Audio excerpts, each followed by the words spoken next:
U.S. President Donald Trump launched an extensive defense of his tariff strategy on Sunday, issuing a series of fiery posts on his Truth Social platform and insisting that his trade policies have pushed the United States into a new era of economic prosperity.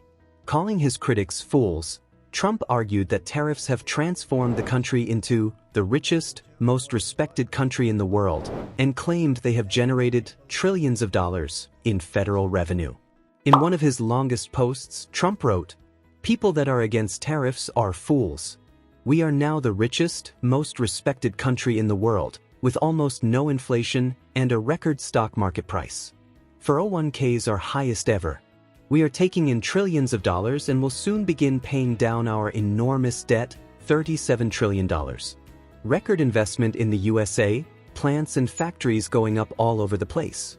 A dividend of at least $2,000 a person, not including high-income people, will be paid to everyone."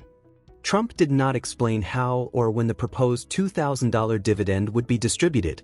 Still, he insisted that tariff revenue would help reduce the national debt while directly rewarding most Americans for supporting what he calls a cornerstone of his economic philosophy.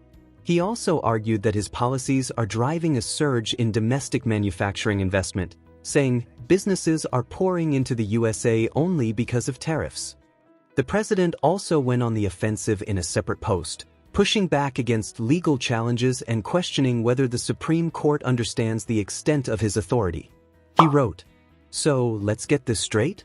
The President of the United States is allowed and fully approved by Congress to stop all trade with a foreign country, which is far more onerous than a tariff, and license a foreign country, but is not allowed to put a simple tariff on a foreign country, even for purposes of national security. That is not what our great founders had in mind. The whole thing is ridiculous. Other countries can tariff us, but we can't tariff them? It is their dream. Businesses are pouring into the USA only because of tariffs.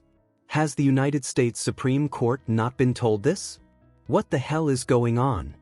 Trump's posts follow heightened scrutiny from the U.S. Supreme Court, which heard arguments on November 5 in a case that challenges the legality of his tariffs. Several justices expressed skepticism over whether the president has the legal authority to impose tariffs as broadly as he has.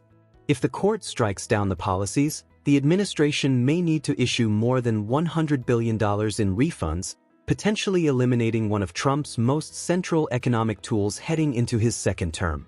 Speaking to ABC News, Treasury Secretary Scott Bessent said he had not yet discussed the $2,000 proposal directly with Trump, but suggested that such a benefit could come in lots of forms.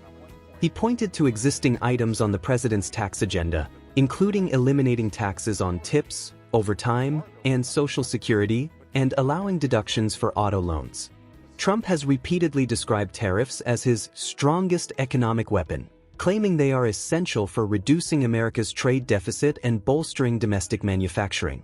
His April 2nd Liberation Day tariffs, which impose levies ranging from 10% to 50% on most U.S. imports depending on country of origin, are central to the ongoing legal battle. Trump continues to argue these duties are vital for restoring economic fairness and protecting American industries. But with legal pressures intensifying, critics challenging his tariff authority, and the Supreme Court deliberating the future of his trade agenda, Trump is now defending his economic strategy more aggressively than ever, insisting that tariffs are not just beneficial, but foundational to America's financial might.